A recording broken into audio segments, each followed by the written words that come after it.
Under the dim light of the Jefferson County Courthouse, Judge Clara Wilson entered with the sharp, rhythmic clack of her high heels echoing across the cold stone floor.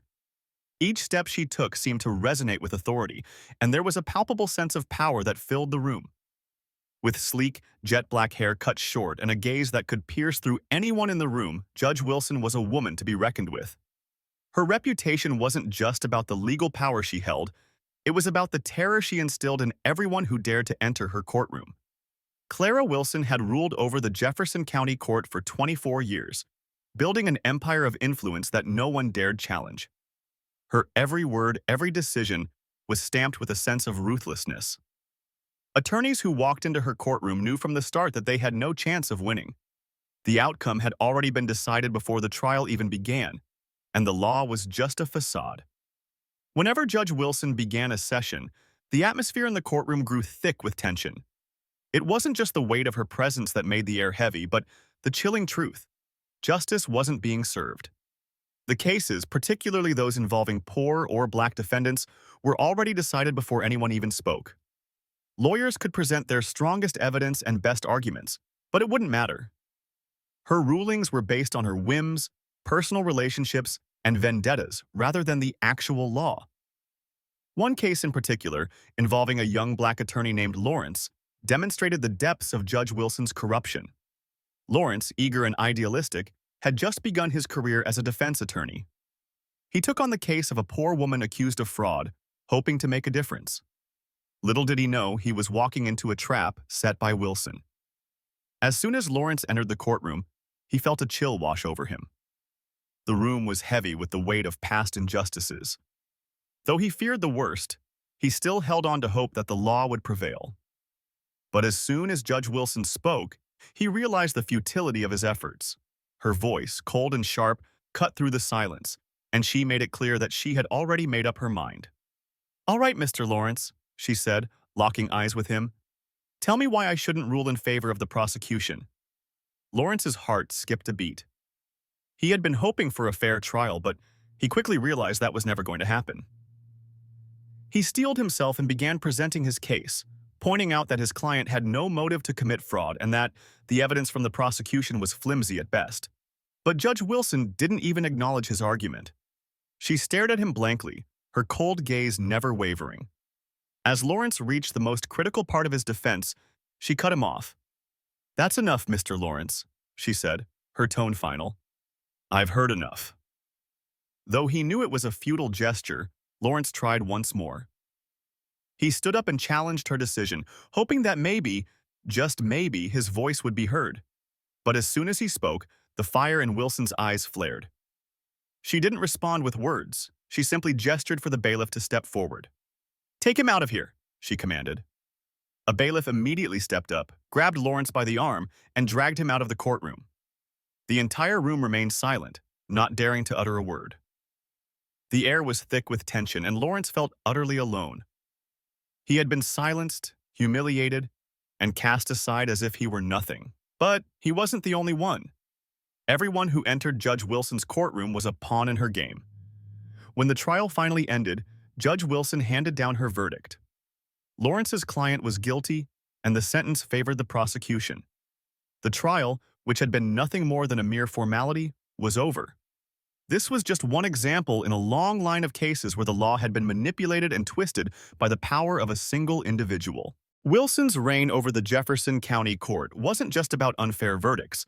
It was about how she treated the attorneys who dared to stand against her, especially black attorneys. They were victims of a broken system where the truth didn't matter, and power was the only thing that counted. No one was brave enough to challenge her, and those who tried, like Lawrence, were quickly crushed.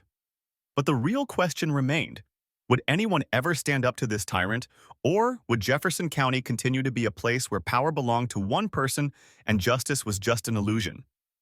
For 24 years, Judge Clara Wilson had built a powerful, unshakable system at the Jefferson County Courthouse, making it a place where no one dared to challenge her. Her rulings, though often biased, were carried out decisively, leaving those unhappy with her decisions with no choice but to remain silent. Especially for black attorneys, they not only faced the injustice in every verdict, but also a legal system that had been completely manipulated by her. It seemed nothing could ever change until a new character appeared, a man named Michael Grant, who would shift the balance at the Jefferson County Courthouse. Michael Grant, a young but passionate and determined lawyer, had joined the ranks of defense attorneys at the courthouse shortly after he realized the scale of injustice Judge Clara Wilson was causing. Unlike his colleagues, Grant was not intimidated by her power. Instead, he felt a strong compulsion to stand up against the manipulation she had embedded within the system. Michael was a man of ideals, always striving to bring justice to the voiceless in society, particularly to the Black community suffering under Clara Wilson's reign. From the moment Michael entered the courtroom for the first time, he immediately sensed something was wrong. This was not the environment of justice he had imagined. Every trial seemed predetermined, and in that environment, Judge Wilson held absolute power. The wealthy and powerful were always favored, while the poor, especially the Black community, suffered from unfair rulings. Instead of being intimidated, Michael felt even more driven.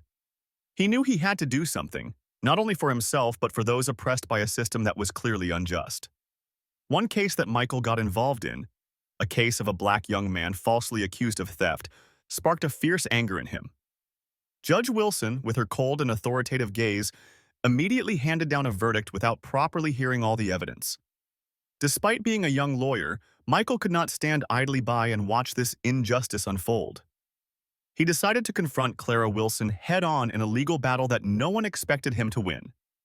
Grant knew this wasn't just a fight for an individual, but a fight for fairness and the rights of the Black community in the area. Throughout his investigation and preparation for the trial, Michael uncovered new evidence, identified witnesses that Judge Wilson had deliberately ignored, and found mistakes in how previous cases had been handled. This not only strengthened his argument but also gave him the foundation to prove that Judge Wilson had made wrongful and even fraudulent decisions in the past. The day the trial began, the courtroom was thick with tension. Clara Wilson, as always, sat in her judge's chair, a symbol of absolute authority. But this time, Michael Grant was no longer afraid to stand before her. He entered the courtroom with a calm determination, ready to prove that justice could not be manipulated forever. The courtroom was stunned by his confidence and, more importantly, by the sharp arguments he presented. Throughout the trial, Michael not only pointed out the flaws in the case at hand, but also highlighted the irregularities in Judge Wilson's previous rulings. He made it clear that, with her absolute power, she had created a biased legal system that favored the rich and powerful while leaving the disadvantaged behind. Most importantly, Michael created a crack in the facade of invincibility around Judge Wilson, showing that she was not beyond reproach. For years, Wilson had maintained her position, and it seemed no one had the ability to challenge her. But Michael Grant's resolve and legal skill changed everything. What he presented in court made not just the lawyers, but everyone present rethink what they thought they knew about the so-called justice she was administering. In the end, with his courage and exceptional legal skills, Michael turned the tide. Not only did he secure the acquittal of the wrongfully accused Black man, but he also forced the public to reconsider their view of Judge Clara Wilson. Her past mistakes were exposed, and although it didn't lead to immediate punishment, it marked a turning point in the fight against manipulated justice. The confrontation between Michael Grant and Judge Clara Wilson was not just a battle of a young lawyer against a powerful woman. It became a symbol of the fight between justice and injustice. Though Wilson still held power, from that moment on, her rulings would no longer be accepted blindly by the people of Jefferson County. The seeds of change had been sown, and Michael Grant became the one who sparked hope for a fairer future in Jefferson County. After Michael Grant won his first case at the Jefferson County Courthouse, he became a hero in the eyes of the community. However, amid the brief light of victory, storms of vengeance quietly brewed in the shadows. While Judge Clara Wilson couldn't directly discredit Michael's arguments, her resentment toward him simmered. For weeks, she plotted to tarnish his reputation, especially with signs indicating that Michael would be involved in more cases that could not only threaten her authority, but also shake the very foundation of the legal system she had dominated for 24 years. Though Michael's initial victory gave him the momentum to continue his pursuit of justice, he knew it was only the beginning of a much longer battle. The Jefferson County Courthouse was already deeply entangled in a web of shadowy power, with Clara Wilson at the helm, the one holding the keys to every decision. Her rulings had been flawless for years, and no one dared to oppose her. Michael understood that if he was to continue this fight, he wouldn't only be up against her, but the entire corrupt system she had created. Yet, the more he understood the extent of the battle ahead, the more determined he became. Michael believed that change could never come easily, and that great things could only be achieved by confronting great challenges. He was resolved not to stop, not just to defend an individual, but to stand for the rights of a community, especially those oppressed under the manipulative hand of power. Each time he faced Clara Wilson, his resolve grew stronger than ever. One fateful day, a new case emerged, a case that would change everything. A poor family, with a father wrongly accused of murder, was dragged into a legal battle they never could have imagined. The case would be handled by none other than Judge Clara Wilson. Michael quickly realized that this case would be his chance to not only defend an innocent family, but also to prove once again that under Clara Wilson's cold gaze, justice could still prevail. But this case was different. Michael's opponent wasn't just Judge Wilson, it was the entire system. From the moment Wilson took on the case, every condition seemed stacked in her favor. Michael quickly noticed that the evidence wasn't clear-cut, and the environment Wilson had created in her courtroom could easily lead to a wrongful conviction. But this time, Michael wasn't alone. After his victory in the previous case, he had gained support from fellow lawyers who shared his ideals. A team of attorneys, including women and black lawyers, rallied behind him, determined to expose the flaws in this trial. Over the next few days, Michael and his team faced numerous traps: ambiguous evidence, manipulation from those in power, and the swift rulings of Judge Wilson only made the situation more tense. But more than anything, Michael was no longer just a young, isolated attorney. He was now the leader of an unrelenting fight against the corrupt system of the Jefferson County Courthouse. On the day of the trial, the atmosphere in the courtroom was more charged than ever. Clara Wilson, with her stern appearance and unyielding authority, continued to project an air of absolute power. But from the very first moments, Michael made everyone take notice. Armed with new evidence he had uncovered and information from witnesses that Wilson had deliberately ignored, Michael began to unravel the foundation of her previous rulings. He exposed the bias in Wilson's decisions, showing that she had not only harmed the innocent but had also shattered the trust people once had in the justice system. Despite Judge Wilson's best efforts to counter every argument, Michael's presentation stunned everyone in the room. The mistakes in the evidence collection, the negligence in her previous rulings, and her shady relationships with powerful figures were now exposed for all to see. Michael's strength didn't just unsettle Wilson, it made the entire system she had worked so hard to protect for 24 years seem fragile. Finally, after tense debates and arguments, Michael helped prove the family's innocence. The case was resolved not only due to Michael's brilliant legal arguments, but because the injustices in the system were brought to light in a clear and undeniable way.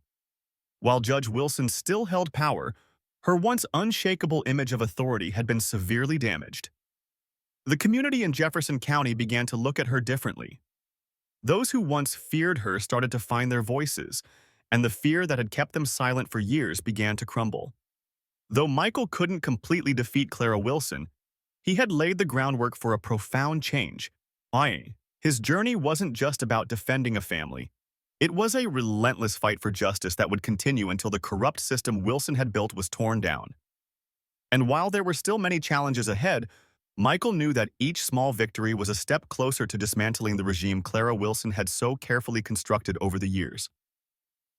This case marked not just another win for Michael, but the beginning of a movement that sought to restore integrity to a courthouse that had been tarnished by decades of manipulation and power. Now, more than ever, the people of Jefferson County were beginning to believe that true justice was possible, and they were ready to stand beside Michael in the battle ahead.